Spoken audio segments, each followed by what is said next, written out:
KTVU's Ali Rasmus live with some of the stories of the victims, and Ali, how members of the community are paying their respects. Cassie, we've seen many people come by throughout the morning to stop, leave things behind at this memorial at Macdutra Plaza in downtown Half Moon Bay. Some people have just stopped to reflect and look at what's here and the dozens of flower bouquets and candles that have been left here to commemorate the 7 people killed in this mass shooting here in Half Moon Bay. They were all farm workers from China or Mexico. Here are their names. They range in age from 38 to 73 years old, and 2 married couples were among the victims. I didn't know anybody, but it's too close to home. The tragedy of the mass shooting in Half Moon Bay inspired a local photographer to leave behind a piece of her artwork in tribute. Took one of my canvas photos and wrote the names on it. The lives lost in Half Moon Bay will forever be a part of our community. Friends and family members who knew the people who lost their lives also came to reflect on happier times. El Marciano, muy buena persona. Juan Dolores told us he used to play in a local amateur band with 50-year-old Marciano Martinez Jimenez. That's Martinez Jimenez playing the drums in this video. He also played accordion. The memories will always be there, Juan told me in Spanish. Marciano was a good person, a good friend. I couldn't believe this happened to him.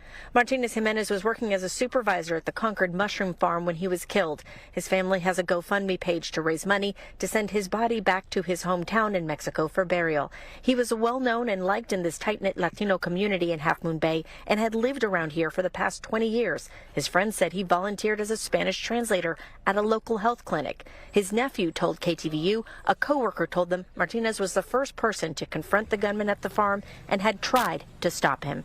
He shot my uncle in the head, and then the worker next to him was like basically saying like, you don't have to do this and all that stuff. And then the guy told him something around the lines of like, I have no beef with you, or no, like, I have no troubles with you. 38-year-old Jose Romero Perez was also killed in the shooting. He was also from Oaxaca, Mexico, and leaves behind a wife and 4 children there. His family has a GoFundMe page to raise money to send his body back to Mexico for burial as well. His cousin writes, Jose immigrated to this country with a great dream of working for his own family. He wanted to provide a better quality of life for all of them. Jose arrived in Half Moon Bay a year and a half ago with the best illusions.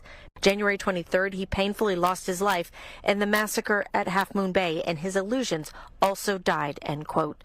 Romero Perez's younger brother, Pedro, worked alongside him at that mushroom farm. He was also shot, but survived and is still recovering in the hospital.